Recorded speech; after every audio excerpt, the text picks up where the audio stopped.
কি আজকে ওনার ঘর বাড়ি জায়গা সম্পর্কে দিতে পারবে না। এজন্য আমি আপনাদের কাছে আকুল আবেদন করব, আমরা এটা প্রায় সময় জানাজার নামাজে বলেই থাকি, কিন্তু ভাই আমি আমার জায়গা থেকে আমি আমার কথা বলি, আমি আমার কথা বলি, পাবে না, একটা পয়সাও পাবে না। আলহামদুলিল্লাহ, শুকরিয়া। তবে আমি আপনাদের কাছে আকুল আবেদন করব ভাই, দুনিয়ার সম্পদ যোগান, বাকি আখিরাতের সম্পদ আমাদের আরো বেশি প্রয়োজন। আপনার সন্তানদের জন্য আপনি ঋণ করে যাবেন, কি হবে তারা যদি ঋণ পরিশোধ না করে, তাহলে আপনার যত আমল করেছেন সব বরবাদ হয়ে যাবে। এজন্য আমি আপনাদের কাছে আকুল আবেদন করব ভাই, ঋণ যদি একেবারেই না পারেন, কষ্ট বেশি হয়, তখন হয়তো ঋণ করতে পারেন, বাকি নিয়ত থাকতে হবে অবশ্যই ইনশাআল্লাহ পরিশোধ করব। যদি প্রয়োজন না হয়, একেবারেই যদি ক্ষতিগ্রস্ত না হন, তাহলে ঋণ করবেন না। ঋণ করাটা একটা সময় অভাব থেকে একটা সময় স্বভাবে পরিণত হয়ে যায়, কি বলেন ঠিক না? ঠিক।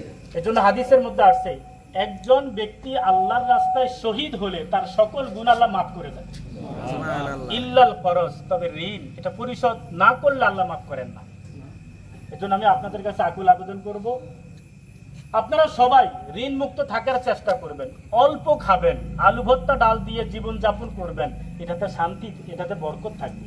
আসলে এটা যে আমরা অনেকে স্বভাবের কারণে একটু ভালো থাকার জন্য, ভালো খাওয়ার জন্য, ফুটপাতে চলার জন্য বা ভালো বিজনেসম্যান হওয়ার জন্য আমরা যেমনি সামনে কিন্তু ঋণ নেই, ব্যাংক থেকে লোন নেই, কি বলেন ঠিক না? কিন্তু আপনাকে কি ইসলাম বলেছে যে আপনার ব্যাংক থেকে লোন নিয়ে ব্যবসা করতে হবে? আপনি যে মানুষটা, আমাকে এটা স্বীকার করতে হবে যে ইসলাম ছাড়া বাকি কোনো ধর্মের কোনো ব্যক্তি আল্লাহ তাআলার কাছে নাই, রাসূল সাল্লাল্লাহু আলাইহি সাল্লামের কাছে নাই। আমি একজন মুসলিম হিসেবে ইসলাম ধর্ম ছাড়া দেওয়ার কোনো সুযোগ নেই। অন্য ধর্মগুলো, হিন্দু ধর্ম, এটা তো ধর্মই না।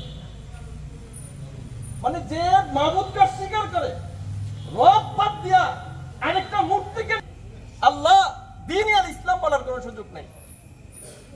সর্বশেষ প্রশ্ন, আল্লাহ তাআলা বলবেন, রাসূল সাল্লাল্লাহু আলাইহি ওয়াসাল্লাম দেখিয়ে বলবেন, এই লোকটাকে চেনো? তারাই বলবে আমি চিনি, যে এই দুনিয়াতে রাসূল সাল্লাল্লাহু আলাইহি ওয়াসাল্লামকে একমাত্র আদর্শ মেনেছিল।